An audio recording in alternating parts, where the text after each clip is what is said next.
Shalom, Ibu Bapa dan jemaat yang dikasihi dalam Tuhan Yesus Kristus. Selamat malam dan selamat beribadah untuk kita semua. Mari kita persiapkan hati dan pikiran kita untuk menghadap Tuhan dan menyembah-Nya, serta memuliakan nama-Nya, karena begitu besar kasih-Nya bagi kita sampai saat ini. Ibadah pada malam hari ini akan dipimpin oleh Bapak Penatua Julius Romel Tangka. Ibu Bapak, marilah berdiri, kita akan menghadap Tuhan.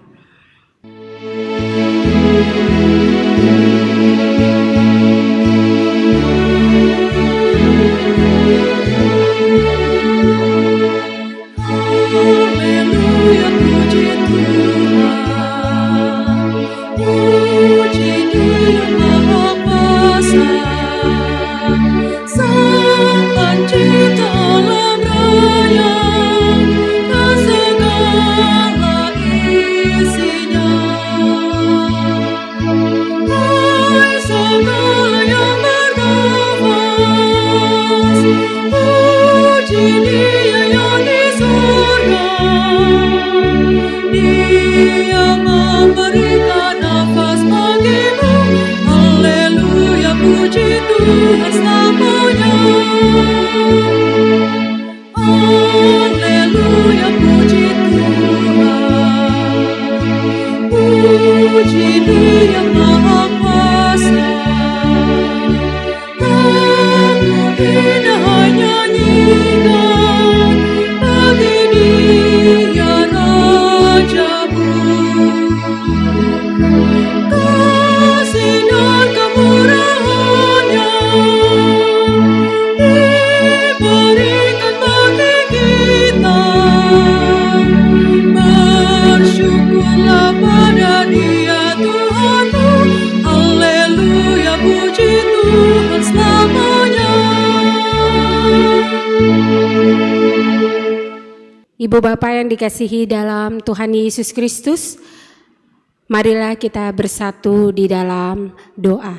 Mari kita berdoa. Bapa Kudus, Bapa yang kami sembah di dalam nama Tuhan Yesus Kristus, puji dan syukur ya Bapa, pada malam hari ini di mana Engkau telah mengumpulkan kami di rumah kami masing-masing untuk mengikuti ibadah keluarga. Ya Tuhan, kiranya Engkau mempersiapkan hati dan pikiran kami agar kami dapat menjalankan ibadah ini dari awal, pertengahan sampai pada akhirnya dapat berjalan dengan lancar. Dan juga ya Bapa, ibadah pada malam hari ini yang dipimpin oleh Bapak Penatua Julius Romel Tangka, kiranya Engkau mempersiapkannya dengan Roh Kudus-Mu, beserta dengan Bapa dan juga bagi kami semua. Terima kasih Tuhan, doa ini kami alaskan hanya di dalam nama Tuhan Yesus Kristus. Amin. Ibu Bapak yang dikasihi dalam Tuhan Yesus Kristus, kita akan masmur dari dalam Mazmur Pujian yang terambil dari Kitab Mazmur pasal 91. Kitab Mazmur pasal 91 ayat 1 dan 2 yang dimana kita akan baca secara gilir ganti. Saya akan membacakan ayat yang pertama dan yang kedua bagi Ibu Bapak. Orang yang duduk dalam lindungan yang maha tinggi dan bermalam dalam naungan yang maha kuasa.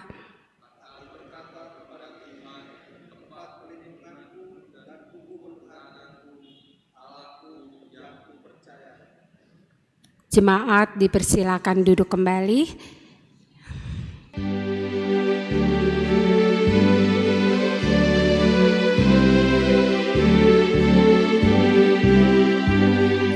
Puji kuasa Tuhanku, pencipta semesta. Lautan, langit, gunung pun diatur oleh-Nya. Ku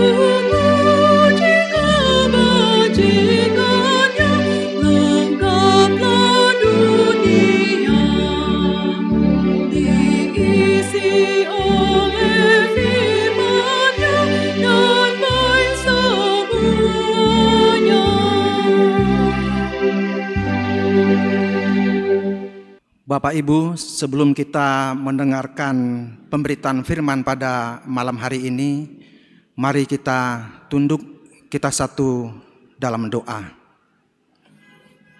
Bapa di sorga, Allah yang maha murah, yang penuh dengan kasih setia, kami mengucap syukur, kami berterima kasih kepadamu, kalau malam hari ini, sekalipun kami melaksanakan dalam virtual, kami untuk beribadah di rumah tangga kami masing-masing.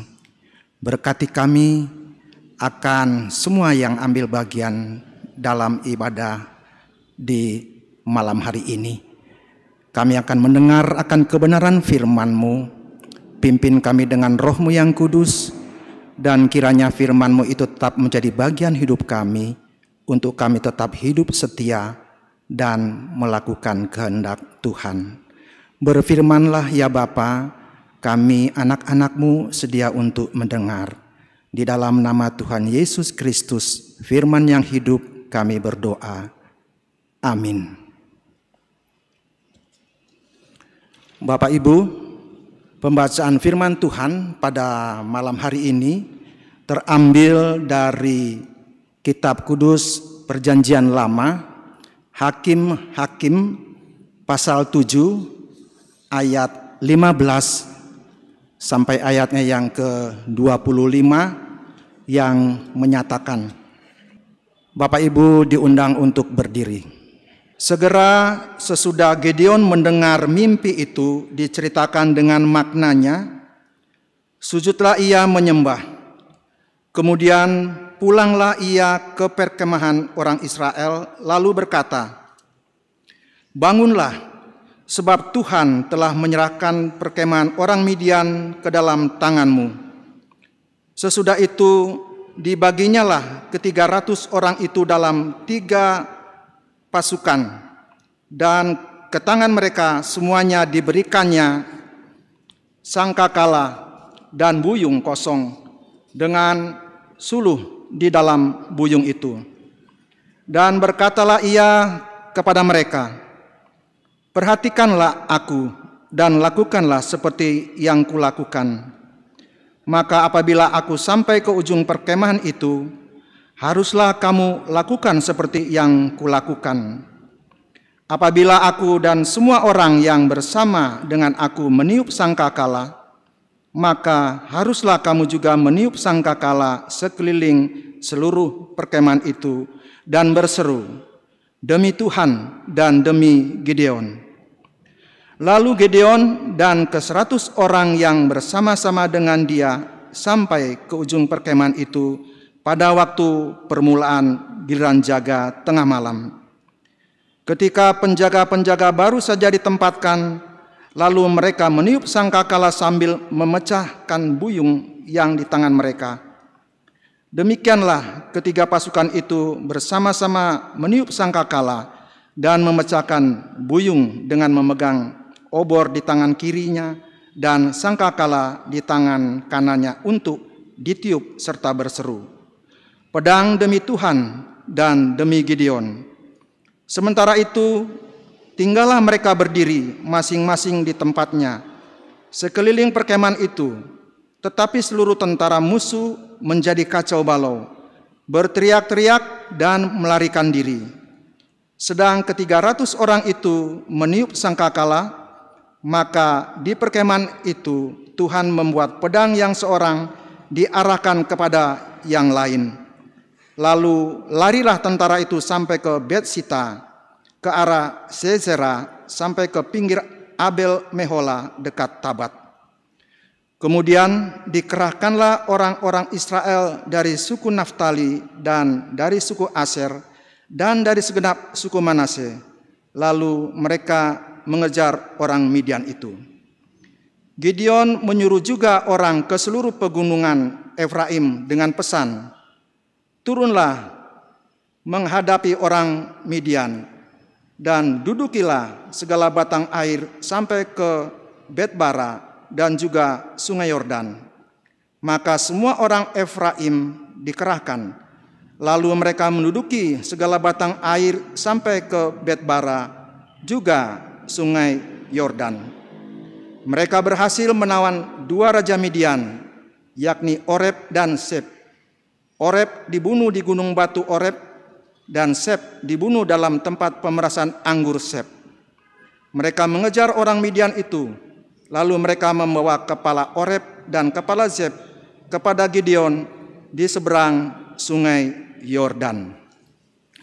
Sampai sedemikian jauh bacaan Alkitab kita pada malam hari ini. Terpujilah Tuhan Yesus. Haleluya.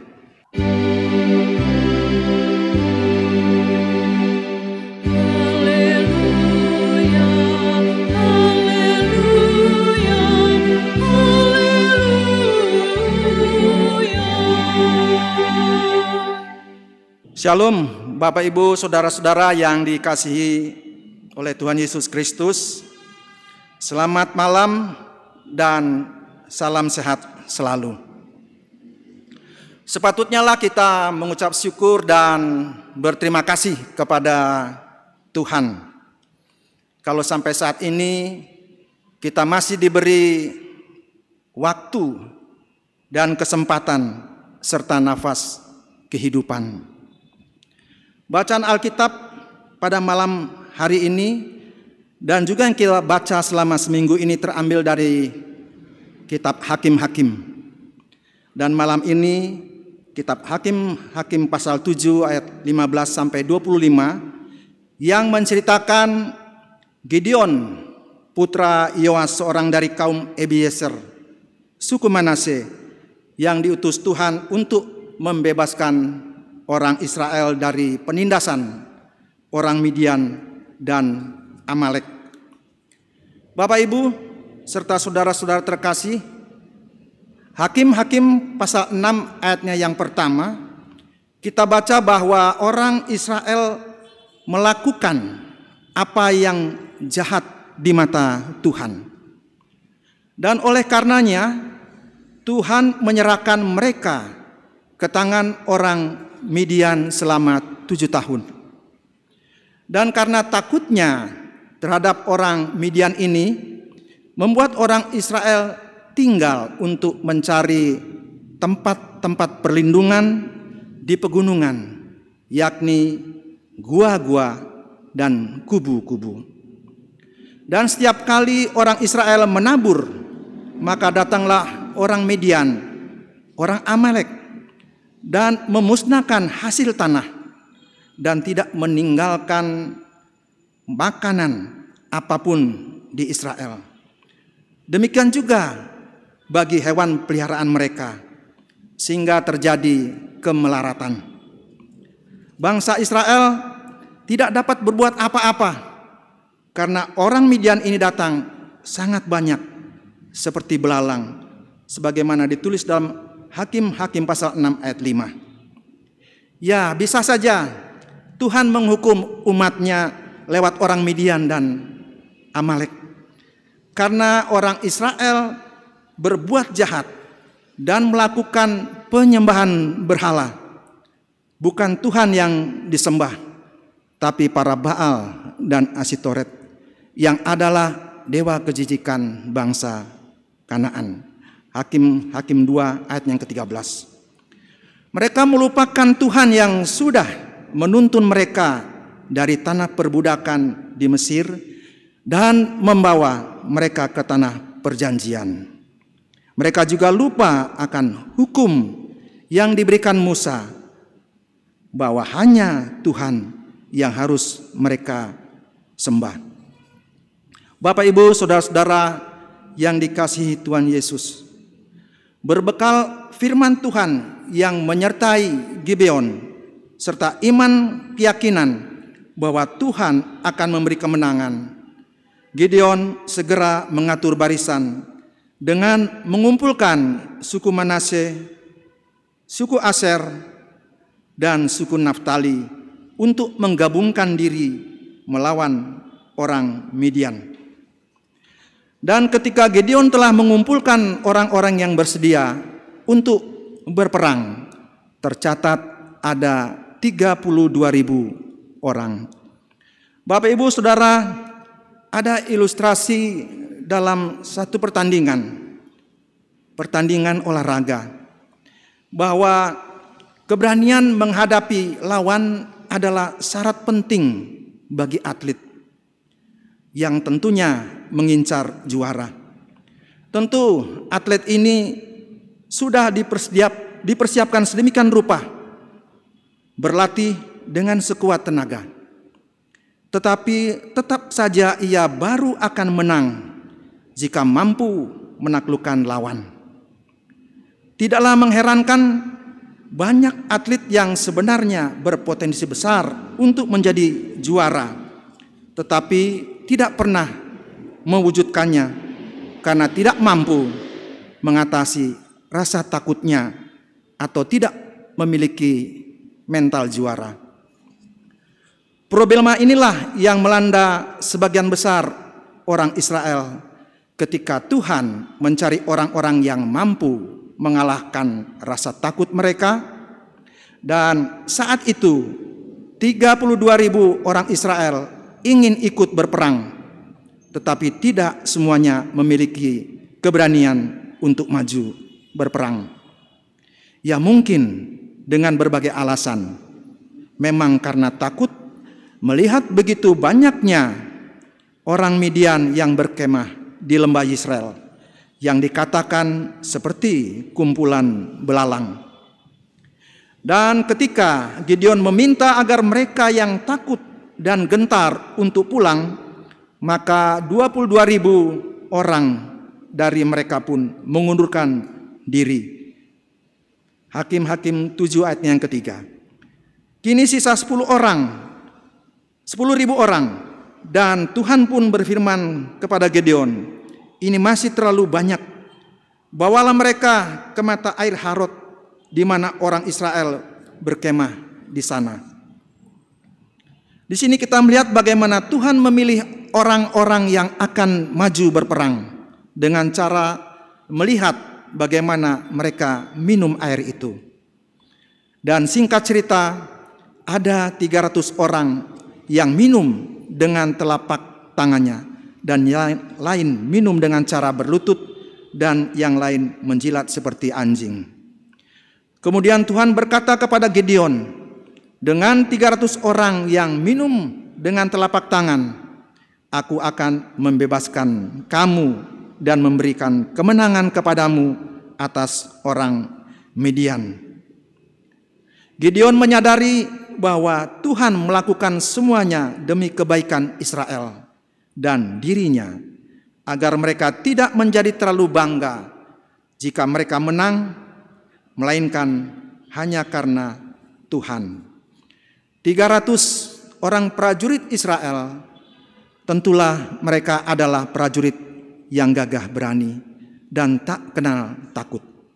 Mereka memperlihatkan keberanian ketika mereka menolak kembali ke kemah setelah mereka diberi kesempatan. Sebaliknya, mereka dengan rela memilih tetap tinggal dengan Gideon untuk berperang melawan orang Midian. Pertempuran tak dapat dilalui dengan baik bila prajurit tak taat kepada pimpinan. 300 prajurit Israel melakukan apa yang diperintahkan Gideon dan maju berperang dengan satu pikiran dan satu hati, mendapat kemenangan atas orang Midian. Taktik perang pun dimulai, dan atas perintah Tuhan, Gideon menyusup di malam hari ke barisan lawan yang ada di lembah Yisrael dan mendengar cerita mimpi prajurit Midian yang ada di lembah, bahwa Tuhan telah menyerahkan orang Midian dan Amalek ke tangan Gideon. Hakim-Hakim 7 ayat 9 sampai ayat yang ke-14. Setelah mendengar mimpi itu diceritakan dengan maknanya, Gideon sujud menyembah Allah. Malam itu adalah malam yang sangat menentukan bagi orang Israel. Bagi Gideon, ia hanya alat untuk melaksanakan perintah Tuhan, beserta dengan ke-300 prajuritnya. Gideon sadar benar apa yang dimiliki oleh prajuritnya, baik perlengkapan perang maupun jumlah prajurit kalah jauh dengan orang Midian atau tak berimbang. Oleh karenanya, Gideon mengatur strategi penyerangan secara mendadak yang mampu menjatuhkan mental lawan. Aba-aba pun dilakukan, dan ketika pasukannya meniup sangkakala, memecahkan buyung dan berseru dengan keras di sekitar perkemahan lawan, terjadilah kekacauan, kepanikan, ketakutan di pihak lawan. Orang Midian lari tunggang langgang, bahkan Tuhan membuat mereka saling menyerang satu sama lain. Hakim-Hakim 7 ayat 18 sampai 22. Dan pada akhirnya orang Midian dan Amalek dikalahkan oleh Gideon dengan 300 prajuritnya yang merupakan gabungan dari suku-suku yang turut ambil bagian. Selama bangsa Israel dipimpin oleh Gideon sebagai hakim, mereka hidup aman, tentram selama 40 tahun. Kalau kita baca dalam Hakim-Hakim 8 ayat yang ke-28. Bapak Ibu serta saudara-saudara yang dikasihi Tuhan Yesus Kristus, keberhasilan Gideon yang mengalahkan orang Midian dan Amalek merupakan suatu usaha yang dicapai dengan cara kerja yang didasari oleh kekompakan, persatuan, dan kerjasama. Namun di atas semua itu ada campur tangan Tuhan yang selalu menyertainya. Gideon mengimani tanpa campur tangan Tuhan, masalah yang dihadapi orang Israel tak akan terselesaikan. Dari bacaan dan renungan kita malam ini sangat jelas bahwa kerjasama untuk mencapai suatu tujuan atau sasaran itu sangatlah penting. Gideon bukanlah siapa-siapa tanpa dukungan dan kerjasama dengan suku Naftali dan Aser yang membantunya.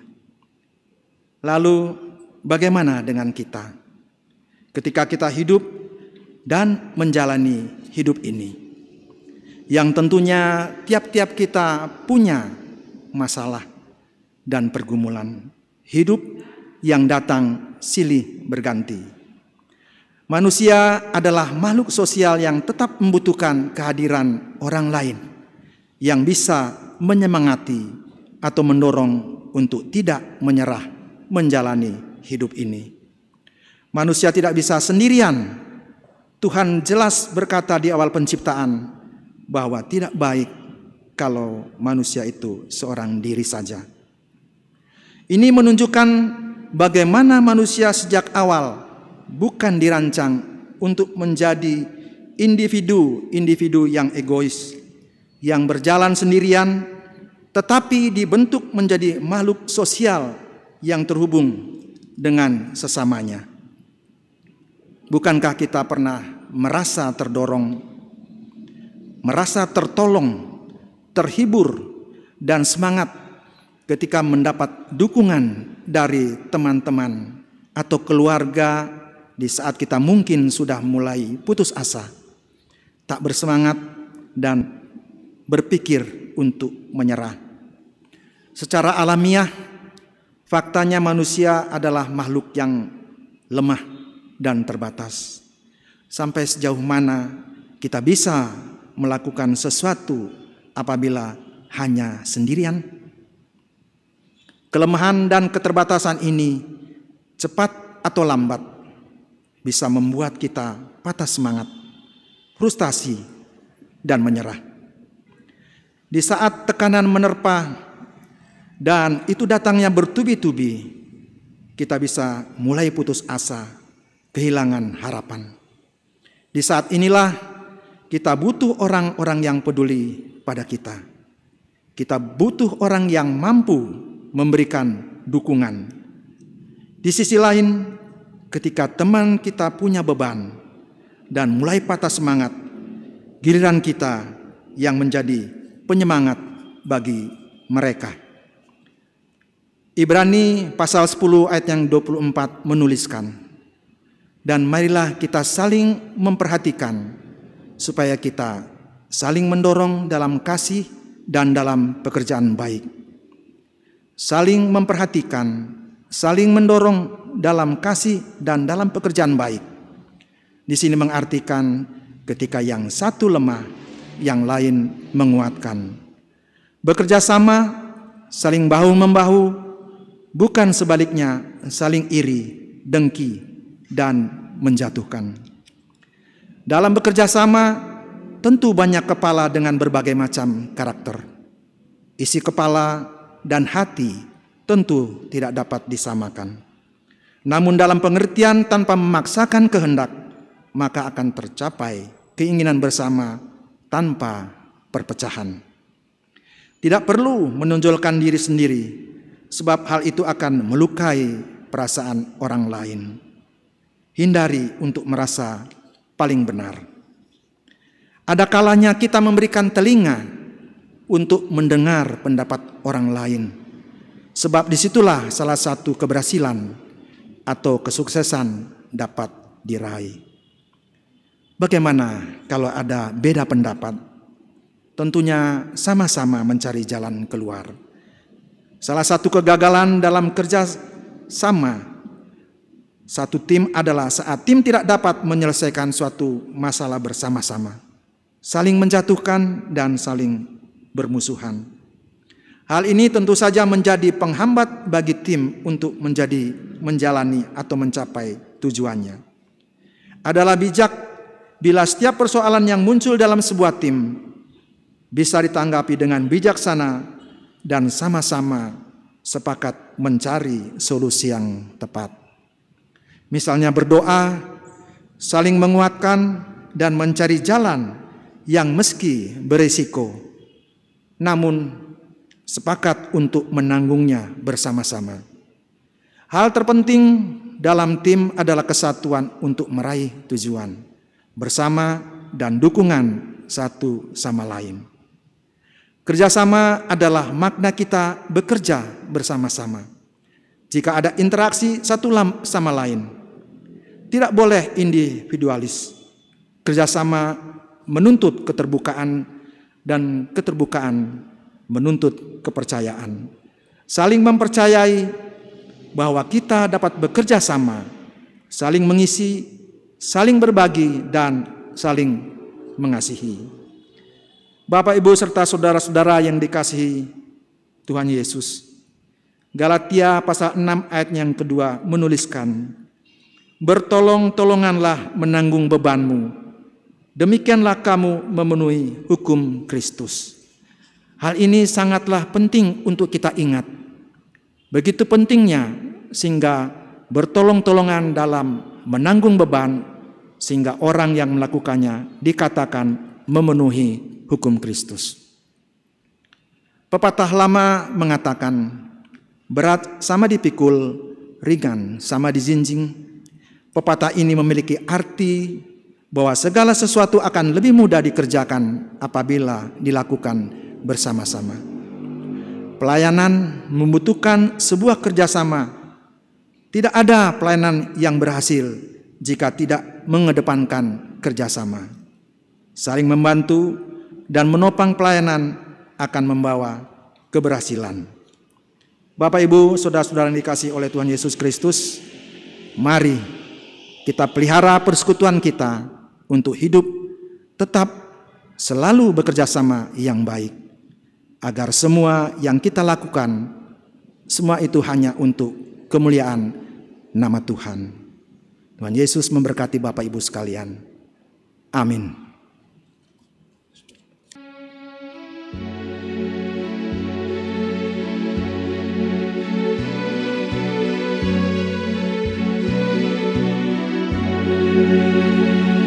Dalam Roh Yesus Kristus kita satu tetap.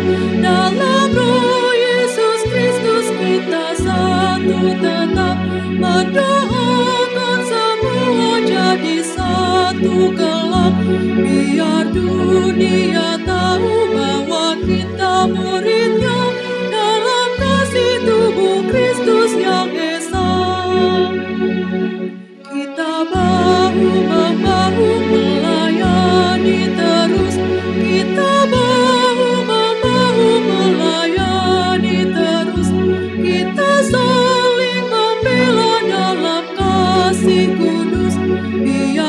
dunia tahu bahwa kita muridnya dalam kasih tubuh Kristus yang esa. Bapak Ibu, marilah kita naikkan doa syafaat kita. Kita satu dalam doa. Terpujilah Engkau Bapa di sorga, Allah yang maha baik. Kami mengucap syukur, kami berterima kasih kalau kami juga boleh mendengarkan akan pemberitaan firman-Mu yang di dalamnya kami juga diingatkan bahwa kami ini adalah manusia yang penuh dengan kekurangan dan kelemahan, dan yang di dalamnya juga kami membutuhkan pertolongan. Mampukan kami Bapa agar kiranya kami juga senantiasa melihat akan sesama kami ketika mereka juga menanggung beban penderitaan, dan biarlah kami tetap dimampukan untuk melakukan sesuatu yang mendatangkan kebaikan. Ajarilah kami agar kami selalu dapat melakukan pekerjaan yang memuji dan memuliakan Tuhan, dan kiranya kerjasama yang kami lakukan, siapapun kami, dimanapun kami Engkau tempatkan, itu kiranya hanya untuk kemuliaan nama Bapa di sorga. Bapa, kami berdoa untuk jemaat-Mu yang ambil bagian dalam ibadah rumah tangga malam hari ini, dengan segala pergumulan yang mereka hadapi. Kiranya Bapa Engkau turut campur tangan. Engkau tetap memelihara kehidupan jemaat-Mu di masa sulit ini. Biarlah kami tetap berpegang teguh kepada firman-Mu yang menjadi jaminan hidup kami, bahwa Engkau tidak membiarkan kami dalam segala situasi apapun. Engkau berkati mereka yang berulang tahun di sepanjang minggu ini, baik perkawinan maupun kelahiran. Engkau juga memberkati akan jemaat-Mu dari sektor 1 sampai 7 dengan masalah-masalah yang mereka hadapi, baik masalah orang tua dan anak, suami dan istri, pekerjaan, ekonomi, pendidikan, bahkan sakit penyakit. Engkau kiranya menunjukkan kasih setia-Mu, dan Engkau kiranya tetap yang menjadi andalan dan pengharapan kami. Kami berdoa untuk pelayanan kesaksian Ibu Pendeta Mince Windramanuhutu selaku Ketua Majelis Jemaat kami Koinonia. Engkau memberkati, keberkati kehidupan keluarga. Demikian juga para majelis dan keluarga, karyawan-karyawati, ke-6 pelekat komisi panitia, dan juga tim multimedia yang ambil bagian di dalam pelaksanaan ibadah-ibadah kami ini. Bapa di sorga, kami juga berdoa untuk bangsa dan negara kami ini yang masih diwarnai oleh banyaknya orang-orang yang terpapar virus corona. Tolong kami Bapa, kiranya Engkau mau pulihkan kami, Kau bebaskan kami dari wabah COVID-19 ini. Berkati usaha-usaha pemerintah yang dilakukan, dan biarlah protokol kesehatan yang dilaksanakan itu juga boleh menjadi bagian hidup kami ketika kami turut juga bekerja sama dengan pemerintah. Kami juga berdoa untuk para janda, duda, yatim piatu. Kau memberkati akan keberadaan mereka. Bapa, terima kasih atas kebaikan dan kemurahan-Mu. Terpujilah Engkau kekal selama-lamanya. Inilah doa kami yang kami alaskan hanya di dalam nama Tuhan Yesus yang mengajar kami berdoa. Bapa kami yang di sorga, dikuduskanlah nama-Mu. Datanglah kerajaan-Mu. Jadilah kehendak-Mu di bumi seperti di sorga. Berilah kami pada hari ini makanan kami yang secukupnya. Dan ampunilah kami akan kesalahan kami, seperti kami juga mengampuni orang yang bersalah kepada kami. Dan janganlah membawa kami ke dalam pencobaan, tetapi lepaskanlah kami daripada yang jahat.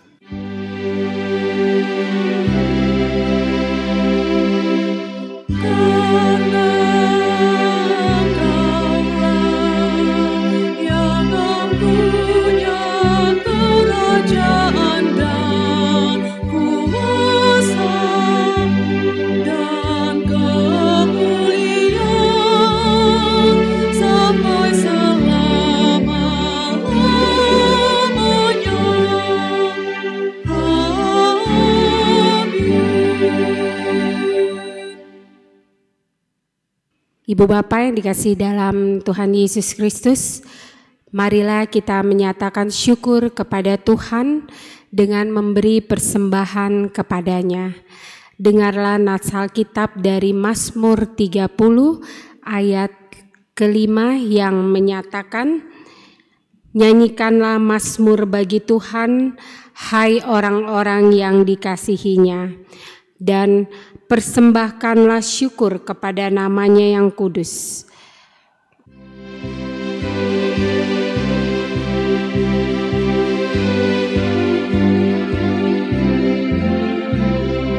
Allah sumber kemurahan juga kebajikan di sepanjang hidupmu. Bersyukur senantiasa, puji nama Tuhan kini dan kekal. Bawa persembahanmu segera pada Tuhan Allahmu. Ingat akan janji-Nya tetap, Ia memberkatimu. Allah sumber kemurahan juga kebajikan di sepanjang hidupmu. Bersyukur senantiasa, puji nama Tuhan kini dan kekal. Beri persepuluhanmu dengan hati tulus dan penuh. Kasih dan setia Tuhan pun dilimpahkan padamu. Allah sumber kemurahan juga kebajikan di sepanjang hidupmu. Bersyukur senantiasa, puji nama Tuhan kini dan kekal.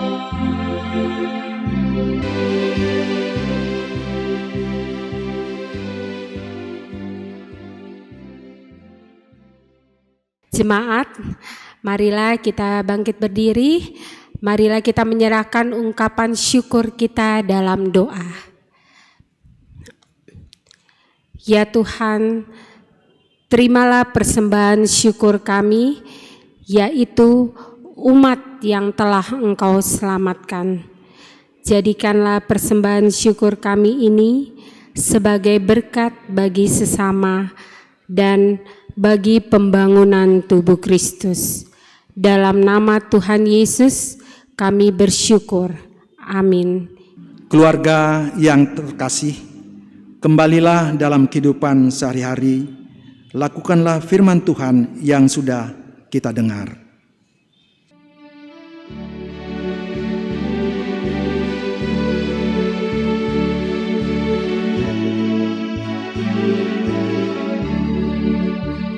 Hai umat Tuhan, jalinilah matamu, dengarlah tangis dan ratap yang tertindas. Mari berjuang entaskan kemiskinan, jangan biarkan sesamamu terlantar. Bergandeng tanganlah, satukan hatimu, nyatakanlah Kristus dalam karya hidupmu. Tolonglah yang lemah, hiburkan yang sedih, tanda syukur dalam Kristus Tuhanmu.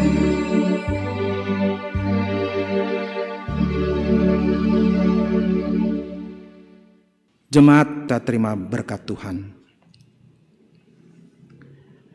Kiranya kasih karunia dan damai sejahtera dari Allah Bapa dan dari Tuhan Yesus Kristus, serta persekutuan dengan Roh Kudus, menyertai jemaat sekeluarga sekarang sampai selama-lamanya.